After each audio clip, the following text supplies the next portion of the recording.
যিনি শাফিউল মুজনিমিন রাহমাতুল লিল আলামিন, ইমামুল আম্বিয়া, সাইয়্যিদুল আম্বিয়া, নবী মুস্তাফা, শাফিয়ে আযম, নবী আকরাম, সরওয়ারে দো জাহান, খাতামুন নবিয়্যিন, সিরাজাম মুনীরা, বাশীরা ওয়া নাযীরা। সবাই পড়ুন সাল্লাল্লাহু আলাইহি ওয়াসাল্লাম। প্রথম বার্ষিক তাফসীরুল কোরআন মাহফিলে আমি আপনাদের সম্মুখে কোরআনে মাজিদের 114টা সূরার মধ্যে থেকে 31 নম্বর সূরা লোকমান মাক্কিয়া, এই সূরার আয়াতে কারিমা তেলাওয়াত করেছি।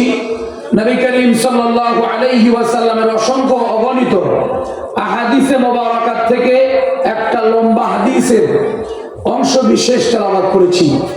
আল্লাহ পাক রব্বুল আলামিন যারা তৌফিক দান করেন অল্প সময়ে অতীব জরুরি কথা, দ্বীনি দিক নির্দেশনামূলক কথা, হেদায়েতের কথা ইখলাসের সহিত বলা, শ্রবণ করা, তদ অনুযায়ী আমাদের জীবনকে পরিচালিত করে মুসলমান হয়ে কবরে যাওয়ার তৌফিক দান করেন। জোরে বলেন আমিন।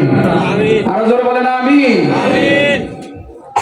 আমাদের বিশেষ টার্গেট, যেটা আমাদের কর্তৃপক্ষ আমাদেরকে জানিয়েছেন, যে এই মসজিদে মুসল্লি কম হয়, এই মসজিদে নামাজি লোক একটু কম হয়, বিশেষ করে ফজরে অনেক কম হয়, মুরব্বীরা থাকে, যুবকরা একেবারেই নাই।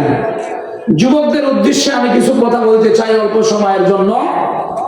আল্লাহ তাআলা যেন আমাদের যুবকদেরকে পরিবর্তন করায় দেন। জোরে বলেন আমিন।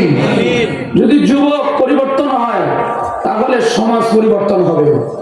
যদি এই যুবক মুসলমান হয়, যুবক যদি তাহাজ্জুদ গুজার হয়, যুবক যদি ফজরের সামনে কাতারে নামাজ পড়নেওয়ালা হয়, তাহলে নিঃসন্দেহে এই সমাজ পরিবর্তন হবে। এই সমাজে ইসলামী একেবারে আবহাওয়া চালু হয়ে যাবে। এই সমাজে কোনো আর ফেন্সিডেল খোর থাকবে না, এই সমাজে নিশাখোর থাকবে না, এই সমাজে কোনো বেপরদা নারী থাকবে না। এই সমাজটা একটা ইসলামী সমাজে পরিণত হবে। আমরা চাই কি চাই না? জোরে বলেন। আমরা চাই।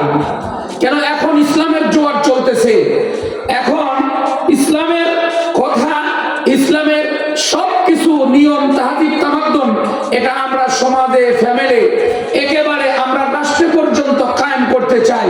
রাজি আছেন না নাই? জোরে করে বলেন। এই জন্য আমাদের প্রত্যেককে এই উর্বর সিচুয়েশন, এই পরিস্থিতিটাকে আমরা কাজে লাগাইতে হবে। এক সময় তো আমাদের এমন ছিল যে তাফসীরুল কোরআনের মাহফিলের নাম শুনলে আমাদের অনুমতি যাওয়া লাগতো প্রশাসনের কাছে, অনুমতির জন্য কোন নেতার কাছে ধর্ণা দেওয়া লাগতো।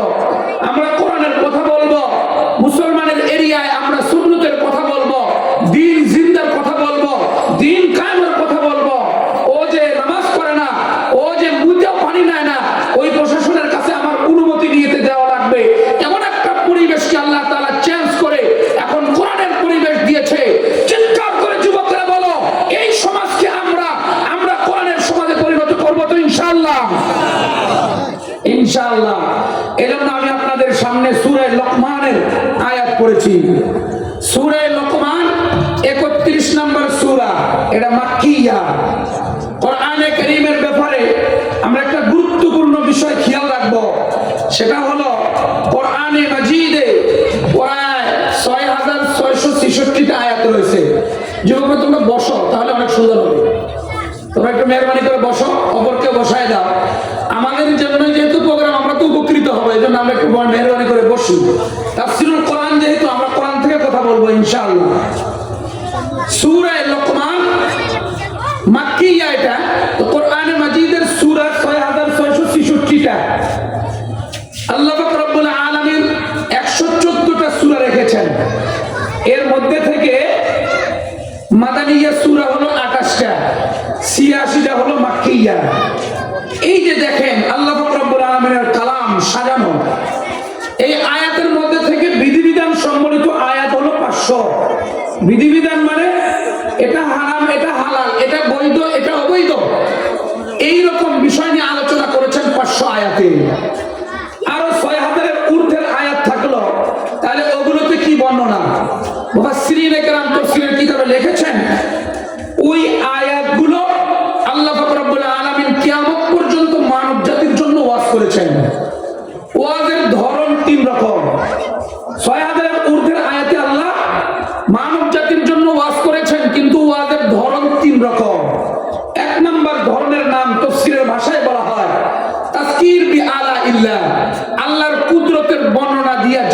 উদ্দেশ্য ওয়াজ করেছেন। দ্বিতীয় বর্ণনা তাজকির বিআইয়ামিল্লাহ, পূর্বের উম্মতের কাহিনী তুলে ধরে আল্লাহ পাক রব্বুল আলামিন জাতির জন্য ওয়াজ করেছেন।